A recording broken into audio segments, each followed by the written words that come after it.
بسم الله والحمد لله والصلاة والسلام على رسول الله وعلى آله وصحبه ومن والاه. أمتي إيما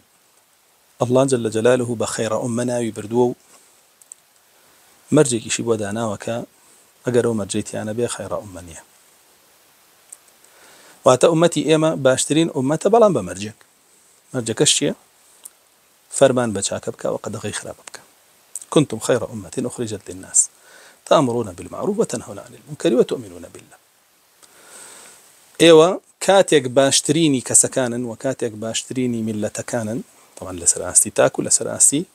ملتيش كفرمان بشاكب كان وقد غي خراب بكن كواتك دستان هالقرد لم شرطة انتيانا بو ايوه باشتريني كسكان نين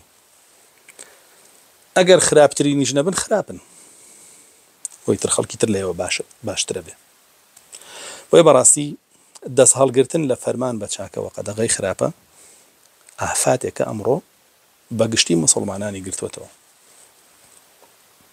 جاری وا هەیە نەوەک فەرمان ناکەن بە چاکە و قەدەغەی خراپە ناکەن، بەڵکوو هەر نازان چاکە چییە و هەر نازان خراپەش چییە.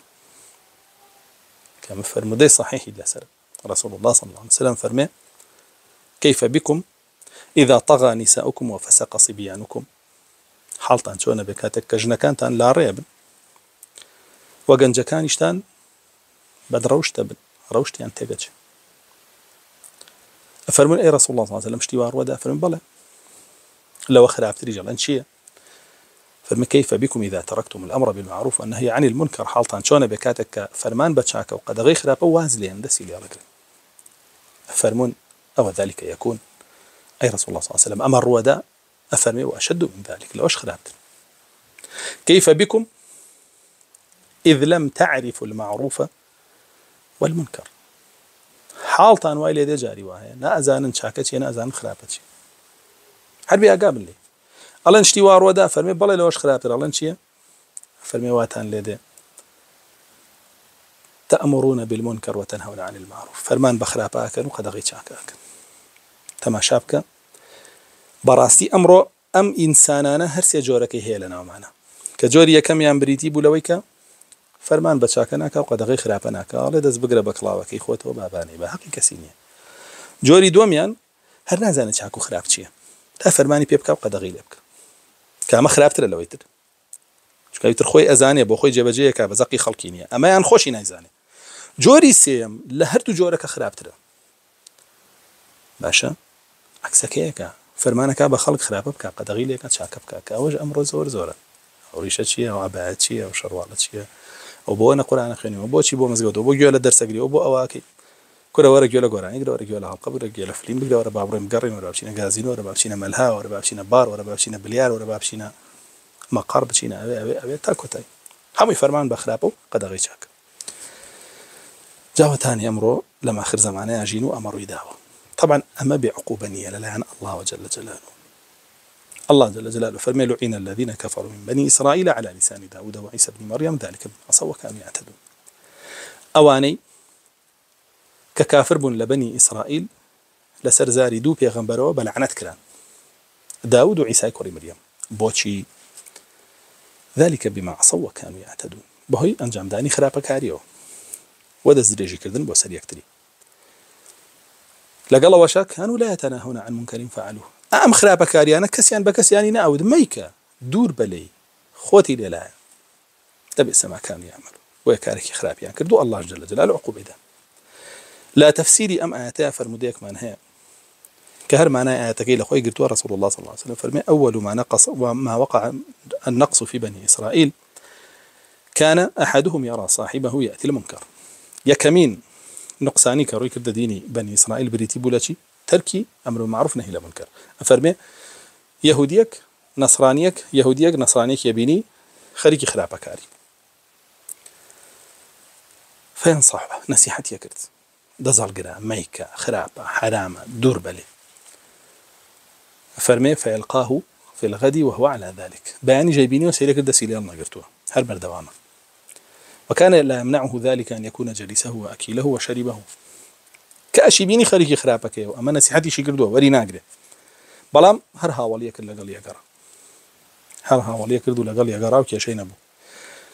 لەگەڵی خوار لەگەڵی خواردەوە لەگەڵی دانیش سەردانیەکرد ئەڕۆشتن سەفەریانەکرد مشتێکیانە کرد ئەفەرمێ فحينئذ دعاء الله جل جلاله فرمي ضرب قلوب بعضهم ببعض دڵەکان يعني کرد بە گژیەکە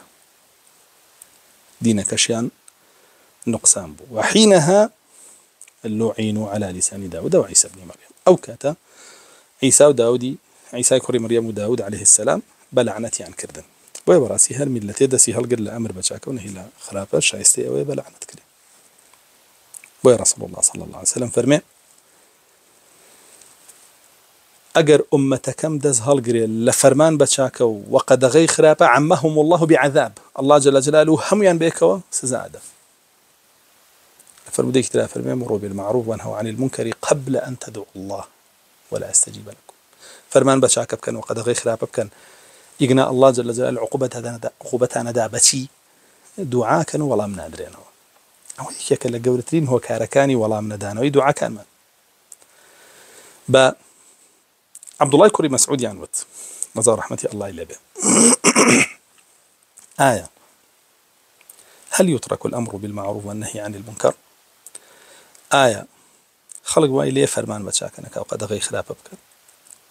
دس هالقري لو شعيرة قوري إسلام قال بل أشد من ذلك فرمي بالكو لو تنتر شيء من لا يعرف المعروف ولا يعرف المنكر كسانك بيابن أزانا معروف شيء ونأزان منكر شيء فعشان فرميان هل يهلك من لا ينكر المنكر أو كسب هلاك شيء هل يهلك الذي لا ينكر المنكر بهلاك شيء وكسيك فرمان بتشاكناك وقد غي خلافناك فرمي بل هلك من لم يعرف المنكر بل أكسب هلاك شيء كنازان خلافة وشاك شيء وعلي كري أبو طالب فرمي يوشك أن تدعوا الجهاد بأيديكم وألسنتكم ألا فلا تدعوها بقلوبكم خريكا سرخستني ديني الله وازلي أهيانا بدستانو بوتتان أقادار بالنكن بضليشتان وازي لبن وبراسي رسول الله صلى الله عليه وسلم فرمي من جاهدهم بيده فهو مؤمن وي جهادي أهل منكر كابدسي إيمان داره ومن جاهدهم بقلبه فهو مؤمن ويبضليش بك إيمان داره ومن جاهدهم بلسانه فهو مؤمن ويبزباني شبيك أو إيمان داره أو شي بضلي بك ومن جاهدهم بقلبه فهو مؤمن أو شي بضلي بك أو هر إيمان داره أي لدواء أو أجر بضلنيك ليس وراء ذلك حبة خردل من الإيمان لدواء أو ذريك إيمان لضلياني ويمعكم مسلمان فرمان من بيكرا ولا قرآن كدور بين لأهل خرابك عليشو وقد نزل عليكم في الكتاب أن إذا سمعتم آيات الله يكفر بها ويستهزأ بها فلا تقعدوا معهم حتى يخوضوا في حديث غيره الله جل جلاله وكذلك دون تعلم قرآن بيضا فزاندون بيوتون لهر مجلس جاءك بينيتان خرابك عليه أحكام الله قالطي بيكره ورنا جيره تلاعبي بيكره خلق بي كافر بيت تو بود نيه لقل أهلي خراب أو كفر وشرك وفسق وبدعاء دابنيشي وقد دابنيشي جوانيته إنكم إذا مثله يوجوكوا عنه والله جل جلاله كافر ومنافق لك يكوكاتو في جهنم جميعا هردو كان لجهنم كويانا كاتو ويزور قرنقا أقاداري أنبابة بينك براسة بداخة وأمره خلقي منكري بينا أقول بلان في تطبيق كريه أو كارسات خلقي أمره أيلي هاتوا فرمان بشاكناك أو قد غي خرابناك بلام لقل أهلي خرابة دانيش وأبيت برادر أبيت الدوست كيششي نيجني وبخواي باب غمري بتا صلى الله عليه وسلم بدينك شي بدا دا كارين لله ملاك بارزة والحمد لله رب العالمين.